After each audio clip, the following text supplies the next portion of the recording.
Привет! Это история о том, как мы взяли 6-летнюю собаку домой.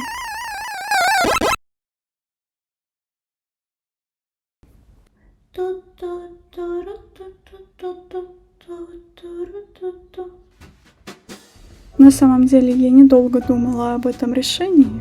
Я всегда мечтала о домашней собаке, но щенка было воспитывать не вариант, потому что меня нету дома, мужа нету дома, а все эти малыши как реальные дети. Поверьте, я знаю, о чем говорю. Я воспитала больше 10 кошек, котят. И при этих условиях я была не одна. Я была маленькая, у меня были родители.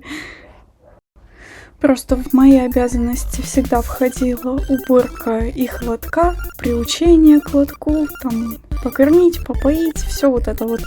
Убираться обычно я. Просто если кого-то притащила, это твои проблемы. Вот и все. А про собаку я все узнала у женщины, у которой она была на передержке. Она говорила, что она спокойная. Не, ну это правда так. Просто у всех иногда бывает бесяка.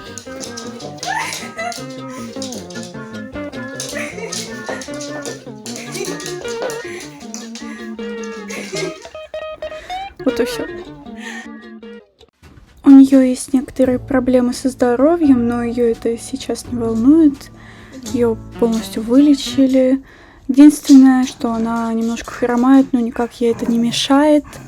Я командир вашего взвода, старший инструктор по строевой и боевой подготовке.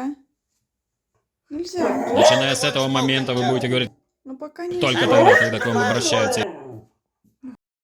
В первые дни летела до чашек как Формула-1, а сейчас она лежит, и ей нужно специальное приглашение. Братишка, я тебе покушать принес.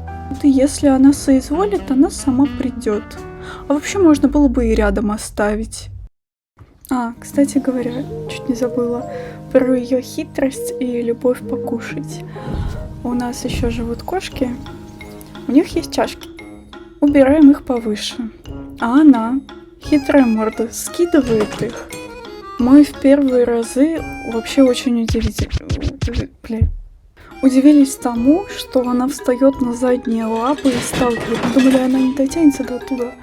А она настолько хотела этот корм, что она смогла. Ой, сейчас любимое. То чувство, когда папа не хотел собаку, а теперь...